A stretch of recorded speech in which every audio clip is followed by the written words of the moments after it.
ನಮಸ್ಕಾರ ಎಲ್ಲರಿಗೂ.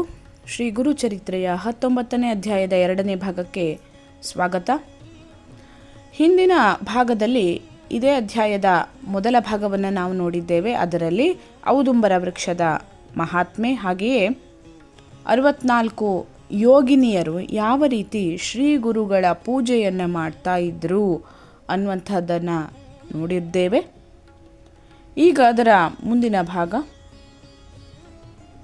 ಗುರುಗಳು ವಾಸವಾಗಿರುವಂತಹ ಔದುಂಬರ ವೃಕ್ಷದ ಸಮೀಪದಲ್ಲಿಯೇ ಒಬ್ಬ ಅಂಬಿಗನ ಹೊಲವಿತ್ತು. ಆತನು ತನ್ನ ಹೊಲದ ಪೀಕನ್ನು ಕಾಯುವುದಕ್ಕಾಗಿ ನಿತ್ಯವೂ ಅಲ್ಲಿಗೆ ಹೋಗುತ್ತಿದ್ದನು. ಒಂದು ದಿನ ಮಧ್ಯಾಹ್ನ ಸಮಯದಲ್ಲಿ ಆತನು ಸಹಜವಾಗಿ ಸಂಗಮದ ಹತ್ತಿರ ಹೋದಾಗ ಔದುಂಬರ ವೃಕ್ಷದ ಕೆಳಗಡೆಯಲ್ಲಿ 64 ಯೋಗಿನಿಯರು ಕೂಡಿಕೊಂಡು ಗುರುಪೂಜೆ ಮಾಡುತ್ತಿರುವುದು ಆತನ ದೃಷ್ಟಿಗೆ ಬಿತ್ತು. ಆತನು ಕುತೂಹಲಗೊಂಡು ಅವರ ಪೂಜಾ ವೈಭವವನ್ನು ನೋಡುತ್ತಿರುವಂತೆಯೇ ಪೂಜೆಯನ್ನು ಮುಗಿಸಿದ ಯೋಗಿನಿಯರು ಗುರುಗಳನ್ನು ಕರೆದುಕೊಂಡು ಗಂಗಾ ಪ್ರವಾಹದಲ್ಲಿ ಬಂದು ಸೇರಿದರು.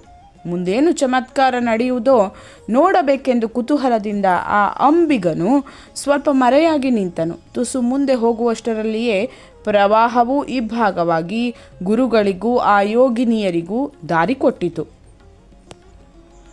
ಅದನ್ನು ಪ್ರತ್ಯಕ್ಷ ಕಂಡಂತಹ ಅಂಬಿಗನಿಗೆ ಸ್ವಲ್ಪ ಭೀತಿ ಎನಿಸಿದರೂ ಧೈರ್ಯ ತಾಳಿ ಕಳ್ಳ ಹೆಜ್ಜೆಗಳನ್ನಿಡುತ್ತಾ ತಾನು ಗುರುಗಳನ್ನು ಅನುಸರಿಸಿ ನದಿ ಮಧ್ಯದ ಆ ಮಾರ್ಗದಲ್ಲಿ ಯಾರಿಗೂ ಗೊತ್ತಾಗದಂತೆ ಹೆಜ್ಜೆ ಹಾಕತೊಡಗಿದನು.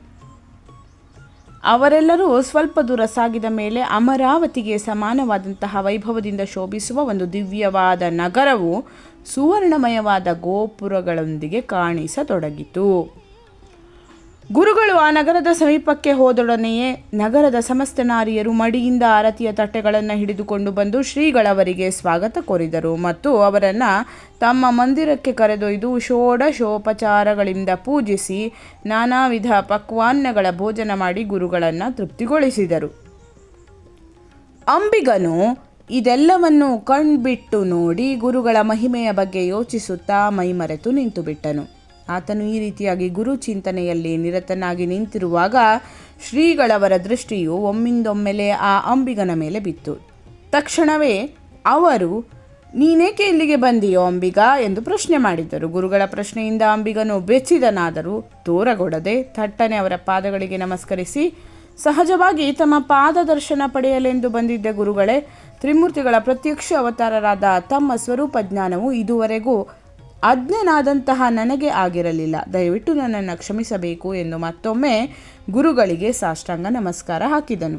ಆಗ ಶ್ರೀ ಗುರುಗಳು ಆತನ ಮೇಲೆ ಪ್ರಸನ್ನರಾಗಿ, ಅಂಬಿಗನೇ, ಇಂದಿಗೆ ನಿನ್ನ ಕಷ್ಟಗಳೆಲ್ಲ ದೂರಾಗಿ ಬಯಕೆಗಳೆಲ್ಲವೂ ಪೂರ್ಣವಾಗುವವು. ಆದರೆ ನೀನು ಇಷ್ಟು ಹೊತ್ತಿನವರೆಗೆ ಇಲ್ಲಿ ನೋಡಿದ ಸಂಗತಿಯನ್ನು ಮಾತ್ರ ಯಾರೆದುರೂ ಹೇಳಕೂಡದು. ಎಂದು ನೀನು ಈ ಸಂಗತಿಯನ್ನು ಪ್ರಕಟಗೊಳಿಸುವೆಯೋ ಅಂದೇ ನಿನಗೆ ಮರಣವು ತಿಳಿತೇ ಎಂದು ಆತನಿಗೆ ಮುನ್ಸೂಚನೆ ಕೊಟ್ಟು ಆತನೊಂದಿಗೆ ಹೊರಟು ಔದುಂಬರ ವೃಕ್ಷದವರೆಗೆ ಬಂದರು. ನಂತರ ಅಂಬಿಗನು ಗುರುಗಳ ಅಪ್ಪಣೆ ಪಡೆದು ತನ್ನ ಹೊಲದತ್ತ ಹೊರಟು ಹೋದನು. ಆತನು ತನ್ನ ಬೇಸಾಯ ಭೂಮಿಗೆ ತಲುಪಿದೊಡನೆಯೇ ಅವನಿಗೆ ಹೊನ್ನಿನಿಂದ ತುಂಬಿದ ಒಂದು ಕೊಡವು ದೊರೆಯಿತು. ಶ್ರೀಗಳ ಕೃಪೆಯಿಂದ ಆತನು ಸಿರಿವಂತನೂ ಜ್ಞಾನವಂತನೂ ಆಗಿ ಒಳ್ಳೆ ಭಕ್ತಿ ಭಾವದಿಂದ ನಿತ್ಯವೂ ತನ್ನ ಹೆಂಡತಿ ಮಕ್ಕಳೊಂದಿಗೆ ಬಂದು ಗುರು ಸೇವೆ ಮಾಡಿ ಹೊರಟು ಹೋಗುತ್ತಿದ್ದನು. ಹೀಗೆ ಇರುತ್ತಿರಲೊಂದು ದಿನ ಮಾಘ ಮಾಸದ ಹುಣ್ಣಿಮೆ, ಭಾರತ ಹುಣ್ಣಿಮೆಯ ದಿನ ಬಂತು. ಅಂದು ಗಂಗಾನುಜನಾದ ಆ ಭಕ್ತನು ಗುರು ಸನ್ನಿಧಿಗೆ ಬಂದು ನಮಸ್ಕರಿಸಿದನು ಮತ್ತು ಗುರುಗಳನ್ನು ಕುರಿತು, ಮಹಾಸ್ವಾಮಿ, ಮಾಘ ಮಾಸದಲ್ಲಿ ಕಾಶಿ ಕ್ಷೇತ್ರದ ಯಾತ್ರೆಯು ಪ್ರಯಾಗ ಸ್ನಾನವು ತುಂಬ ಪುಣ್ಯಪ್ರದವೆಂದು ಬ್ರಾಹ್ಮಣರು ಹೇಳುತ್ತಿರುವರು. ಆದರೆ ಜಾತಿಹೀನನಾದ ನನಗೆ ಕಾಶಿ ಅಂತಹದೋ ಪ್ರಯಾಗವೆಂತಹದೋ ಒಂದೂ ಗೊತ್ತಿಲ್ಲ. ಆದ ಕಾರಣ ಕೃಪೆ ಮಾಡಿ ನನಗೆ ಅವುಗಳ ವಿವರ ತಿಳಿಸು ತಂದೆ ಎಂದು ಪಾದಗಳಿಗೆ ಎರಗಿದನು.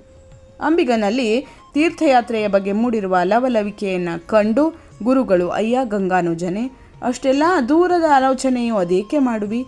ಕೃಷ್ಣ ಪಂಚಗಂಗಾ ಸಂಗಮವಿದೆಯಲ್ಲ, ಇದೇ ಪ್ರಯಾಗ ಕ್ಷೇತ್ರವಾಗಿದೆ.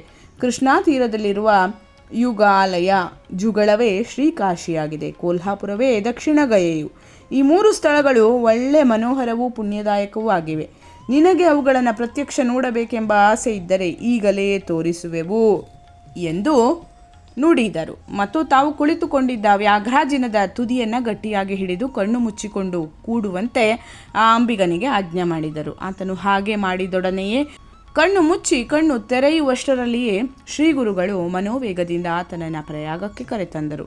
ಈಗ ಇನ್ನು ಪ್ರಾತಃ ಕಾಲದ ಸಮಯವಾದ್ದರಿಂದ ಪ್ರಯಾಗದಲ್ಲಿ ಆತನಿಗೆ ಪ್ರಾತಃ ಸ್ನಾನವನ್ನು ಮಾಡಿಸಿದರು. ನಂತರ ಅಲ್ಲಿಯ ಪೂಜಾದಿ ಕರ್ಮಗಳನ್ನು ತೀರಿಸಿಕೊಂಡ ನಂತರ ಮೊದಲಿನಂತೆಯೇ ಮನೋವೇಗದಿಂದ ಆ ಅಂಬಿಗನನ್ನು ಕಾಶಿಗೆ ಕರೆತಂದು ವಿಶ್ವೇಶ್ವರನ ದರ್ಶನ ಮಾಡಿಸಿದರು. ನಂತರ ಅದೇ ಮನೋವೇಗದಿಂದ ಗಯೆಗೆ ಕರೆದೊಯ್ದು ತ್ರಿಸ್ಥಳ ಯಾತ್ರೆಯನ್ನು ಪೂರ್ಣಗೊಳಿಸಿ ಕತ್ತಲಾಗುವಷ್ಟರಲ್ಲಿಯೇ ಮತ್ತೆ ಔದುಂಬರದ ಬಳಿಗೆ ಬಂದು ಬಿಟ್ಟರು. ಇಂತೂ ಗುರುಕೃಪೆಯಿಂದಾಗಿ ಆ ಅಂಬಿಗನು ಕುಳಿತಲ್ಲಿಯೇ ತ್ರಿಸ್ಥಳ ಯಾತ್ರೆಯನ್ನು ಮಾಡಿ ಪುಣ್ಯ ಸಂಪಾದಿಸಿಕೊಂಡನು. ಈ ರೀತಿಯಾಗಿ ಈ ಅಧ್ಯಾಯದ 2ನೇ ಭಾಗವನ್ನು ಇಲ್ಲಿಗೆ ಪೂರ್ಣಗೊಳಿಸೋಣ. ಮುಂದಿನ ಭಾಗವನ್ನು ಮುಂದಿನ ವಿಡಿಯೋದಲ್ಲಿ ನೋಡೋಣ. ಧನ್ಯವಾದಗಳು. ಲೋಕಾಃ ಸಮಸ್ತಾಃ ಸುಖಿನೋ ಭವಂತು.